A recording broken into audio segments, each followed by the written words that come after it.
Hey friend, welcome back to my channel. This video is going to be how to obtain these juicy coils using hot water.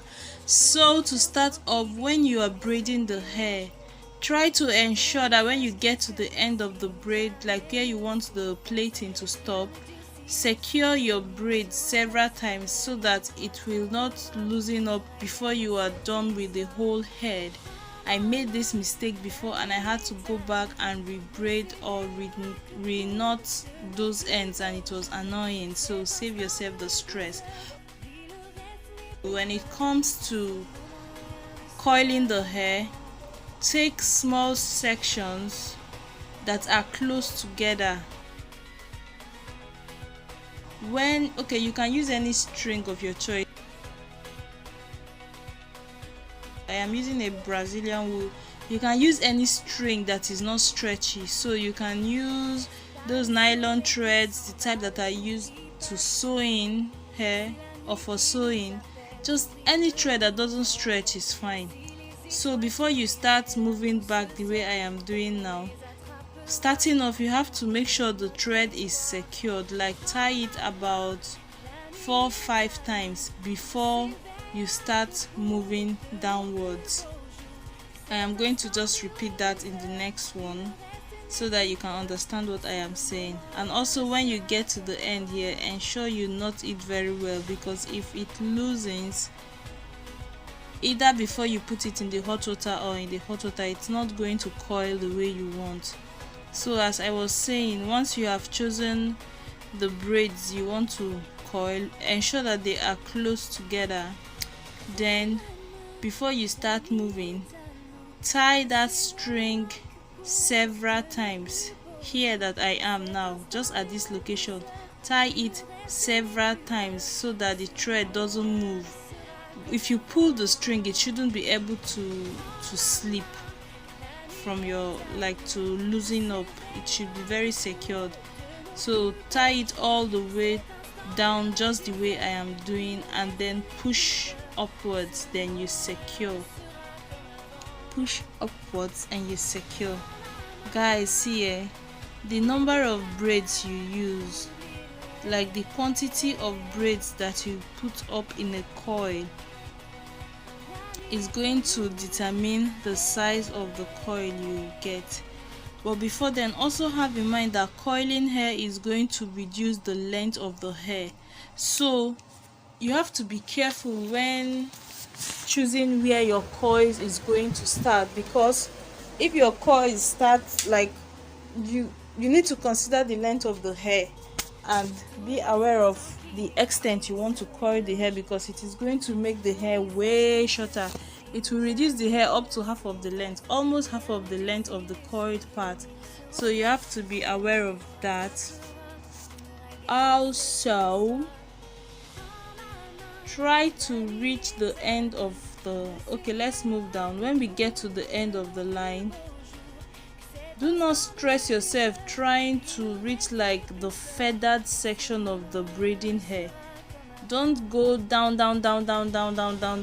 trying to make sure you wind the thread against every single thing, because if you do it too much, when it's time to push the braiding hair up, it is not going to move.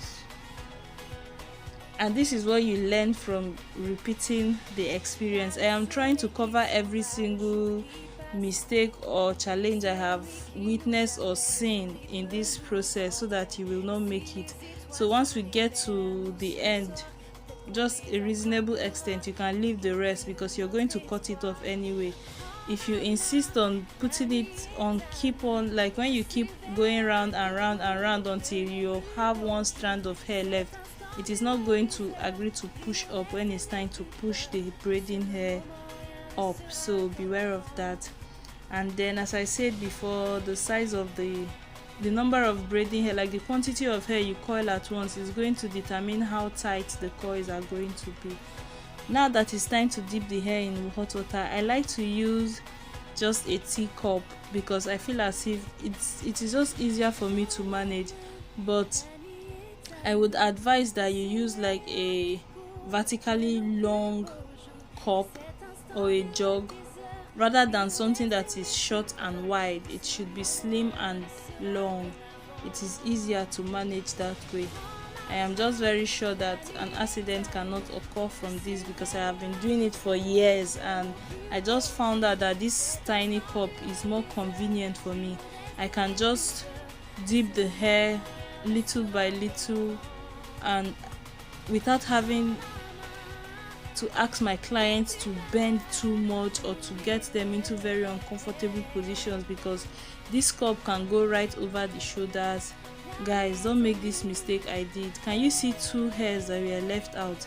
It is super annoying. It is very annoying. Like when you're done and you now notice that you did not dip some in hot water and you have to redo it, especially if your hot water is cold and you have to go back and boil it again. It will just take unnecessary time when you're supposed to be rounding up the work you're doing and going to rest. So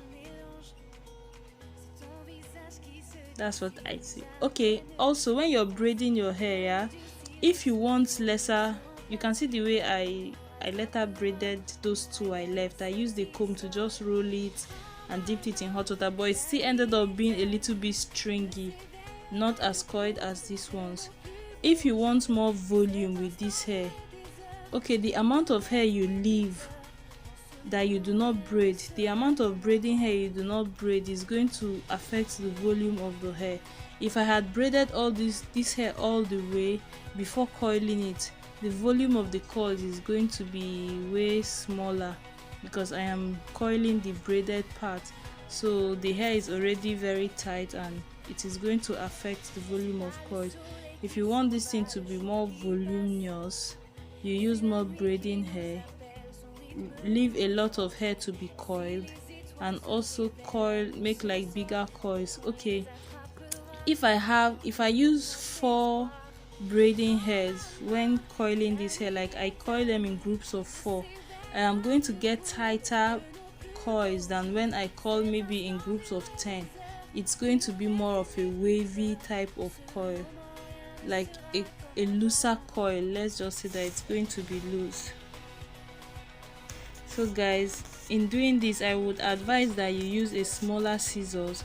You cut off the first place you went round several times up, then pull the string at the bottom, then cut, like snip off the whole thing from where you ended it, and the rest of the braiding hair, just cut it off.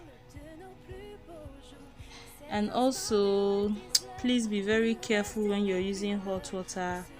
And I couldn't continue filming, so I didn't show when I applied anything to the hair, but this is when you can put your styling mousse, you can add shine to the hair and just like play with it and make it nice. Also, please, after coiling the hair with the string, cut it off. Don't leave long threads dangling from the hair before putting it in hot water. I have experienced where that thing caused accidents before because those threads can just get all over the place. Thank you for watching, my darling.